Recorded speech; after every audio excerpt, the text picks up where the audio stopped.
Hi, I'm Zoe and this is Headbanger's Ball News. Metallica have recorded 7 studio albums in 16 years and played at every stadium that you could possibly imagine. With their latest album, Load, they cut their hair, got a new look and mellowed out a bit. Their reinvention is happening in stages and is still continuing on their latest offering, ReLoad. We took a trip to Hamburg for a special Metallica gig and a very exclusive interview.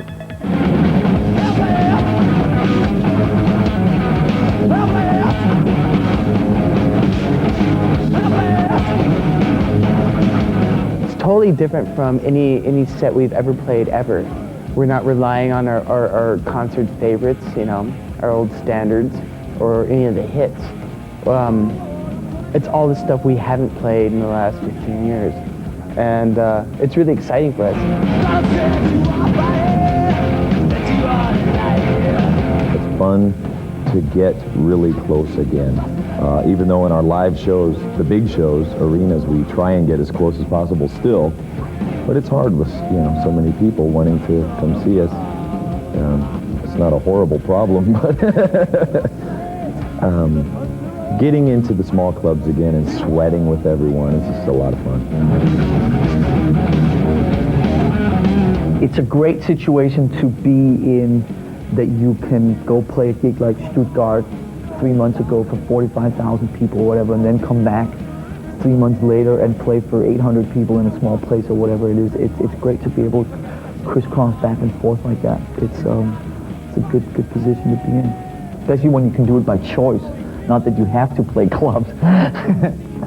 The special gig signalled the end of a project which has taken the band nearly 3 years to complete. First there was Load, a tour, more gigs, then back in the studio for another album, ReLoad. I see ReLoad as the final chapter of the Load sessions. I mean, now the Load sessions are completed. They're all recorded and it's finally ready to be released, as it was originally meant to be, as 27 songs. The only difference is there's a year in between both albums.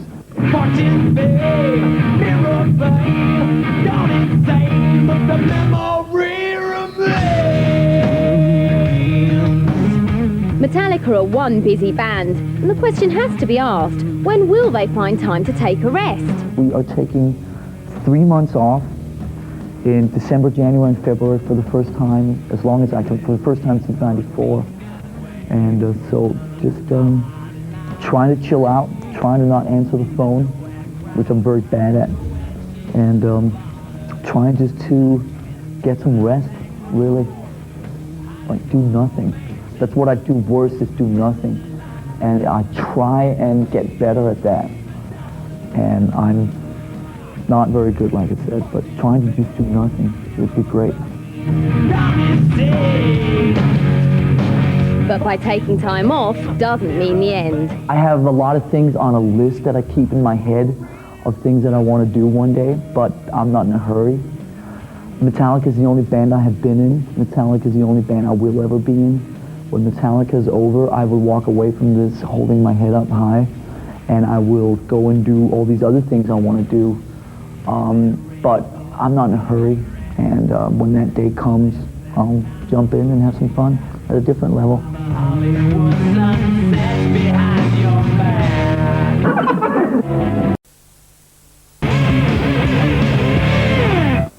There's no half measures, there's only Metallica. After 5 years, Metallica return exploding on stage with awesome power. Metallica, ready to blow with their new album, ReLoad. Metallica Live. Presented by MTV and Michael Koppel. Tickets on sale Monday.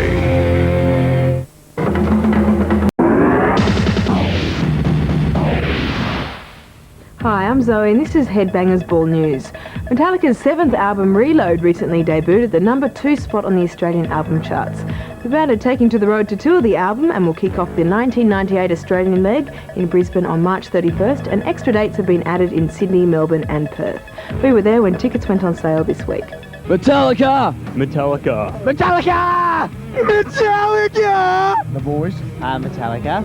Metallica!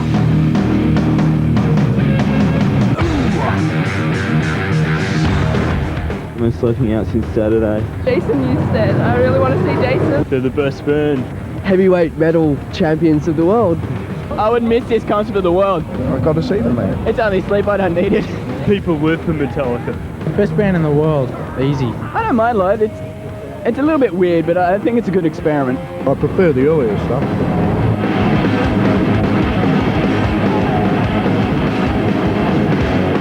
Playing small places like clubs is a lot of fun because it gives you a chance to get so much. What you thrive on being in a band is eye contact and the energy that you get back from the people you can see. And when you actually have eye contact with like 600 people or whatever, that's just a great thing.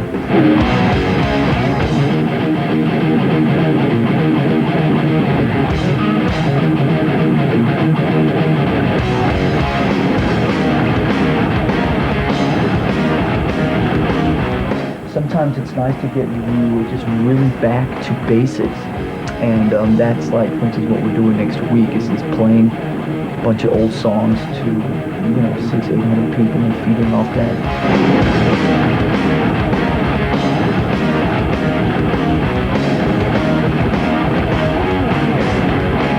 Music, the vibe.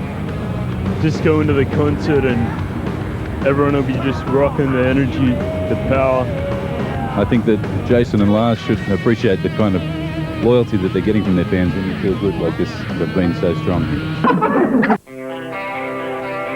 Without a doubt, the second biggest festival snaking its way around America is Summer Sanitarium. Although still in its infant years, this year's lineup attracted some of the biggest names in the biz. This tour is amazing. Metallica's a really good live band. We're having a blast. We're having to go out there each night and turn the crowd around, you know what I mean? Life's just a blast, it's moving really fast. Pedal stay on top of life will kick you in the ass. It's hard because, people are there to see Metallica, so we've been out for a while. Now we got to come back and show them what's up.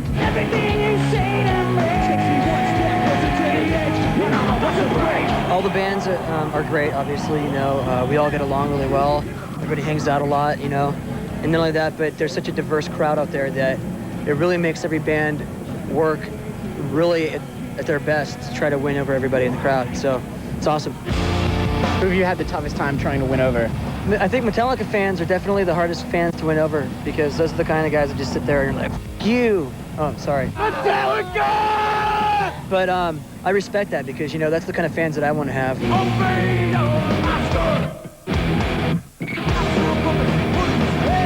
You guys have a personal highlight in the show that some kid is spending $55 to $75 of his lunch money to come see the show. What is the #1 personal highlight that they should look forward to in the Metallica set?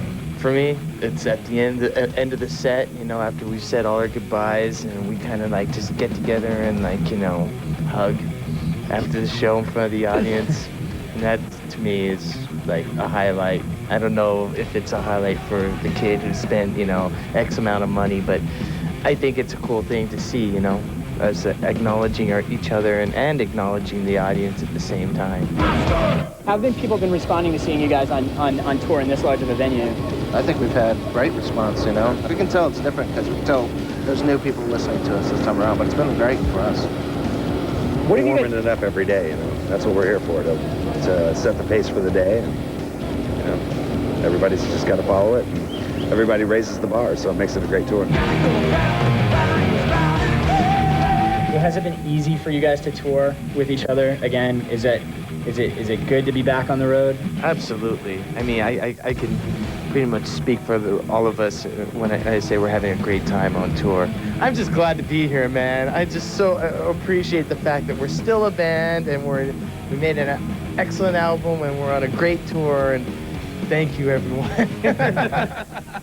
Kirk will be able to thank us in person when he and Metallica arrive in Australia for their sold-out tour in January. And it seems Fred Durst was right.